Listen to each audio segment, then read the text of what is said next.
And now, hidden from sight for over 2 millennia, ancient steps have been unveiled at the renowned ancient Pool of Salam in Jerusalem, a site of profound significance in both the New and Old Testaments.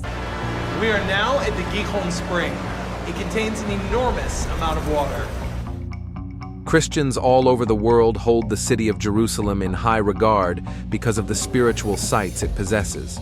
Well, it turns out that something incredibly shocking just happened in one of these spiritual sites, the Pool of Salam.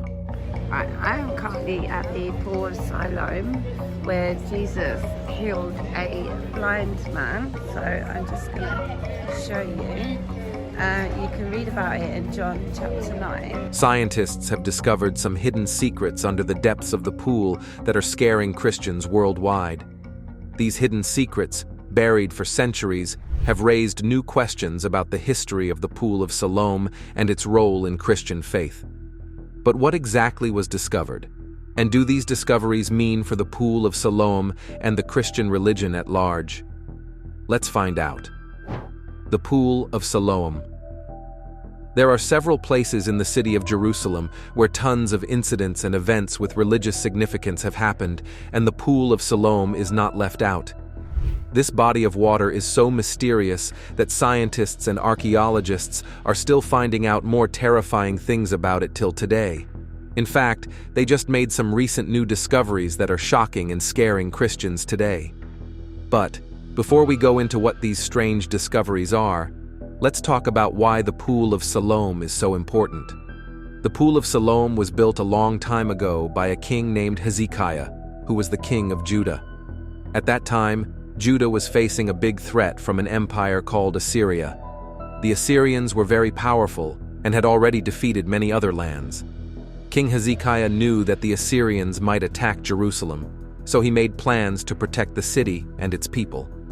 One of the biggest concerns was making sure there was enough water for everyone if the city was surrounded by the enemy. Without water, the people of Jerusalem would not survive for long. So, King Hezekiah decided to build something special to bring water into the city safely. King Hezekiah and his people started working on a tunnel that would bring fresh water into the city from a spring located outside the city walls. This spring was called the Gihon Spring. The water from the spring flowed naturally, and King Hezekiah wanted to make sure that this water would reach the people of Jerusalem even if the Assyrians attacked. The tunnel they built was very long, and it was dug through solid rock. This was hard work and took a lot of time, but it was important because it could save the city. Once the tunnel was finished, the water from the Gihon Spring flowed into a special pool inside the city walls. This pool was called the Pool of Salam. The pool became a very important source of water for the people of Jerusalem, especially during times when they were under attack. Because the water was safely inside the city, it meant that the people didn't have to go outside the walls to get water, which would be dangerous if there were enemies nearby. The Pool of Salam is not just important for its history in protecting the city's water supply. It is also very important in the Bible, especially for Christians. There is a story in the Bible about Jesus, who was a very important figure in Christianity, and this story takes place at the Pool of Salam. The story of the healing at the Pool of Salam is a very important story in the Bible, especially for Christians. It is found in the Gospel of John, which is one of the 4 books in the New Testament that tells about the life of Jesus. This story shows how Jesus performed a miracle by healing a man who had been blind from birth. It also teaches important lessons about faith, obedience, and the power of God. In the story, Jesus and his disciples were walking, and they saw a man who had been blind from birth. This means that the man had never been able to see. He had lived his whole life in darkness, unable to experience the world in the way that other people did. When the disciples saw the blind man, they asked Jesus a question. They wanted to know why the man was blind. In those days, many people believed that bad things, like being born blind, happened to people because they or their parents had done something wrong. This belief was very common, and the disciples were curious about it. They asked Jesus, who sinned, this man or his parents, that he was born blind. In other words, they wanted to know if the man's blindness was a punishment for some sin. But Jesus gave them a surprising answer. He told them that the man was not blind because of any sin. Instead, Jesus said that the man was blind so that God's power could be shown through him. This was a very different way of thinking about the situation. Instead of seeing the blindness as a punishment, Jesus saw it as an opportunity to show God's love and power. After Jesus explained this to his disciples, he did something very unexpected. He spit on the ground and made some mud by mixing the dirt with his saliva. Then, he put the mud on the blind man's eyes. This might seem like a strange thing to do, but Jesus had a special reason for it. After putting the mud on the man's eyes, Jesus told him to go wash in the Pool of Salam. The Pool of Salam was a special pool in Jerusalem that was used for washing and for religious purposes. The blind man did what Jesus told him to do. He went to the Pool of Salam and washed the mud off his eyes. And when he did this, something amazing happened. For the first time in his life, the man could see. His eyes were healed, and he could see the world around him. This was a miracle, and it showed the power of Jesus to heal people. But here's the thing. The story is about more than just the healing of the man's physical eyes. It is also about faith and obedience. The blind man had faith in Jesus. He trusted that Jesus could help him, even though he had never met him before. He also obeyed what Jesus told him to do.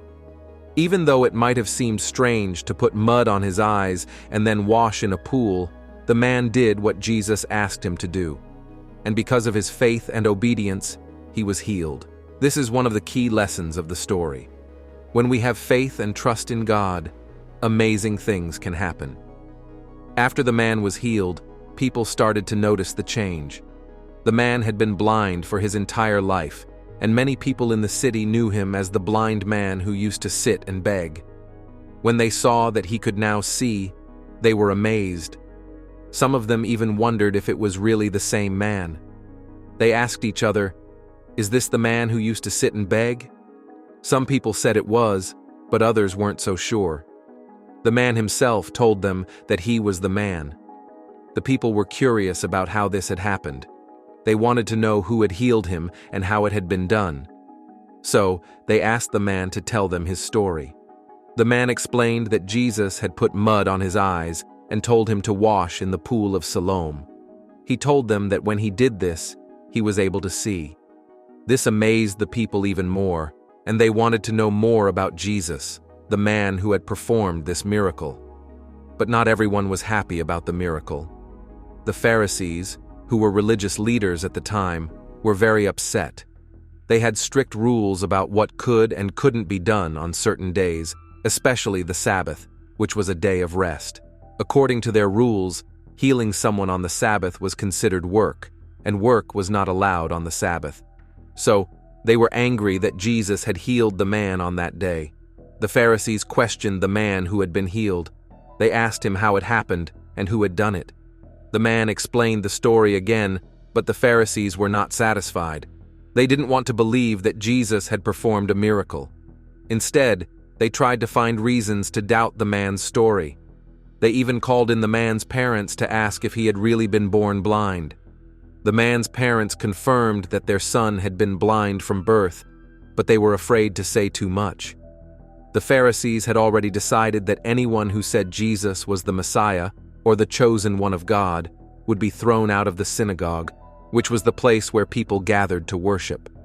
Because of this, the man's parents were careful with their words. They told the Pharisees to ask their son directly, since he was old enough to speak for himself. The Pharisees questioned the man again, but he stood by his story. He told them that Jesus had healed him, and he even challenged the Pharisees by asking if they wanted to become Jesus' disciples too. This made the Pharisees even angrier, and they insulted the man. Finally, they threw him out of the synagogue because he refused to deny that Jesus had healed him. The story of the healing at the Pool of Salam can be compared to another story in the Bible, the story of Naaman. Naaman was a man who had a disease called leprosy. Leprosy was a very serious disease that caused painful sores on the skin. In the Old Testament, in the book of 2 Kings, there is a story about how Naaman was healed. Naaman was not an Israelite, he was actually an enemy of Israel. But he heard about a prophet named Elisha who could heal people. Naaman went to see Elisha, hoping to be healed of his leprosy. When he arrived, Elisha didn't come out to meet him in person. Instead, he sent a messenger to tell Naaman to go wash in the Jordan River 7 times. Naaman was angry at first. He thought that the prophet should have done something more special, like waving his hand over him to heal him.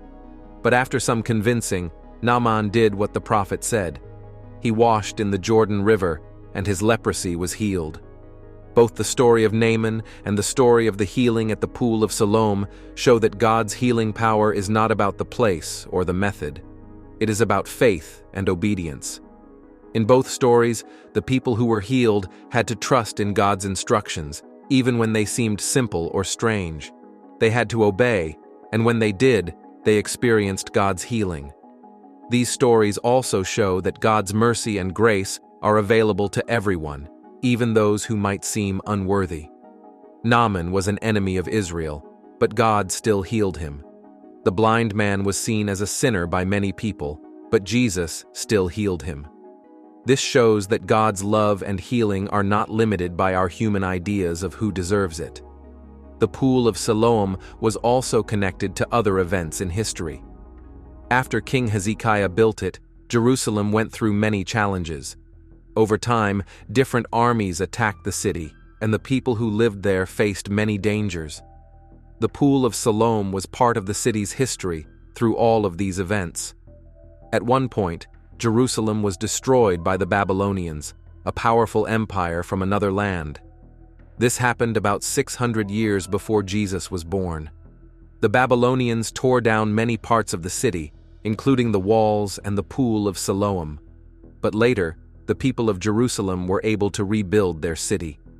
A man named Nehemiah led the rebuilding of Jerusalem's walls, and during this time, the Pool of Salam was also repaired. This helped the people once again have a safe water source inside the city walls. The Pool of Salam was not just a simple pool of water. It was actually very well built, especially for that time. It was about 53 feet long, 18 feet wide, and 19 feet deep. The pool was partly made out of the natural rock, and the rest of it was built with stones. The water that flowed into the Pool of Salam came through the tunnel that King Hezekiah had built. This tunnel was almost 2,000 feet long and was dug out of solid rock. The water came from the Gihon Spring, which was located on the east side of Jerusalem, outside the city walls. Hezekiah's tunnel was a very impressive piece of engineering, especially considering that it was built such a long time ago. The tunnel was built in a way that allowed water to flow from the spring to the pool naturally. This meant that even during times of war or siege, the people of Jerusalem would have a steady supply of water. The Pool of Siloam was also used for special religious purposes. Some people believe that the pool was known as the Messiah's Pool, and it was the only source of fresh water within the ancient walls of Jerusalem. This made the pool even more important, not just for everyday use, but also for special ceremonies and religious practices. Now, we understand why this pool is so important, but what about what archaeologists recently discovered about it? Let's get into it. Recent discovery at the Pool of Salam. In recent years, archaeologists have been digging at the Pool of Salam to learn more about it. They have found many interesting things during these excavations. One of the most important discoveries was more of the pool's structure. For a long time, people only knew about a small part of the pool, but now archaeologists have uncovered much more of it.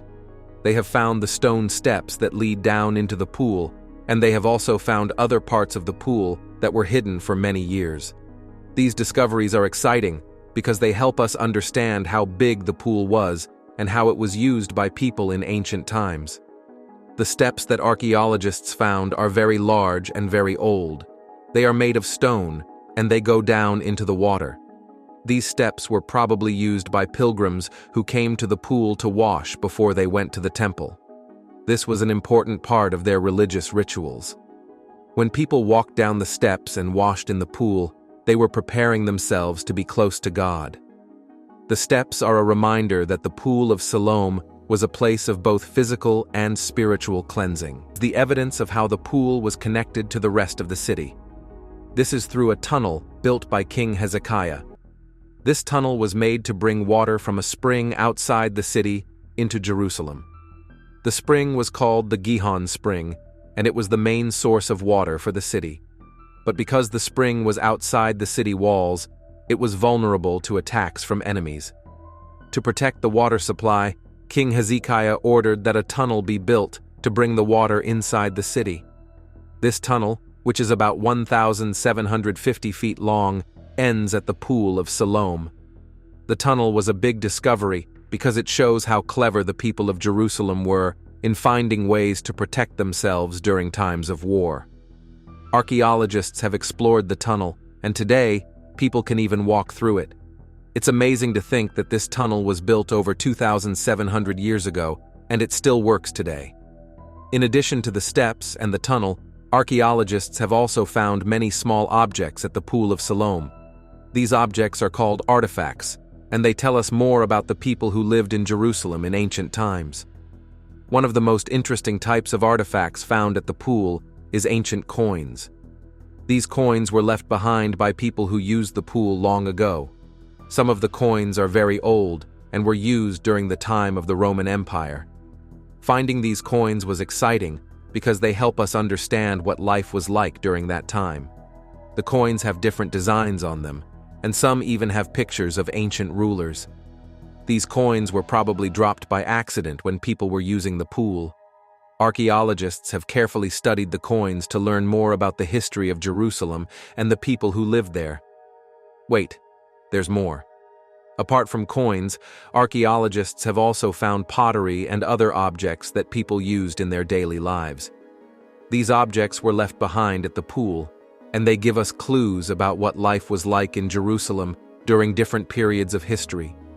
The pottery and other artifacts help us piece together the story of the Pool of Salam and its importance to the people who lived in the city. The discoveries at the Pool of Salam have helped us learn a lot about ancient Jerusalem.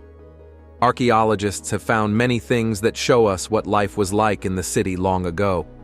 From the large stone steps to the ancient coins and pottery, each discovery tells a part of the story. Even the more shocking finds, like human remains and evidence of destruction, help us understand the challenges faced by the people who lived in Jerusalem. Recent excavations at the Pool of Salam have revealed even more of its structure. In 2019, further digs were conducted in the area, uncovering additional sections of the pool and the steps leading down to it. These excavations are part of an ongoing effort to uncover as much of the ancient pool as possible and to better understand its significance in the context of ancient Jerusalem. The ongoing archaeological work has also uncovered more about the surrounding area, including parts of the road that connected the pool to the Temple Mount. This road was used by pilgrims as they made their way from the pool, where they performed ritual cleansings, to the temple, where they would offer sacrifices and prayers. The discovery of this road is another piece of the puzzle in understanding how the Pool of Salam was used in the religious practices of ancient Jerusalem. In addition to the discoveries of the pool's structure and artifacts, archaeologists have found evidence of the destruction and conflict that Jerusalem has experienced over the centuries. Layers of ash and debris found at the site suggest that the area around the Pool of Salam was damaged during various periods of conflict, including the Roman siege of Jerusalem in 70 CE. During this siege, much of the city was destroyed, including the Second Temple, and the area around the pool was likely affected as well. The evidence of destruction found at the site serves as a reminder of the turbulent history of Jerusalem. Over the centuries, the city has been conquered and rebuilt many times, and the Pool of Salam has witnessed these events. The presence of these layers of destruction highlights the resilience of the city and its people, who have continued to live and worship in Jerusalem despite the challenges they have faced. The Pool of Salam is not just important because of its history. It is also important today, especially for people who have faith in God. The pool is a place where the ancient world and the modern world come together. Even though the pool was built a long time ago, it still has meaning for people today. Many people come to visit the pool because of its connection to the Bible and because of the stories about Jesus that took place there. The pool is a place where people can think about their faith and about how God is present in their lives. For Christians, the Pool of Salam is especially important because of the story of Jesus healing the blind man. This story is not just about physical healing, it is also about spiritual healing. When Jesus told the man to wash in the pool, he was asking him to have faith and to obey. The man did what Jesus asked, and because of his faith and obedience, he was healed. This story teaches Christians about the importance of trusting in God and following His instructions, even when they don't fully understand them. The Pool of Salam is a reminder that God can work in simple, ordinary places, and that miracles can happen when people have faith. Today, the Pool of Salam continues to be a place where people think about these things. Many people come to the pool to pray, to reflect, and to think about their own faith. The pool is a place where people can feel connected to the past, to the stories of the Bible, and to the presence of God in their lives. It is a place where the ordinary and the divine come together, and where people can experience the power of faith and obedience. So, what do you think about what was discovered at the pool? Do you think the pool still holds other secrets? Let us know in the comment section. Remember to like, share, and subscribe for more. Also, click the following video shown on your screen. You will enjoy it.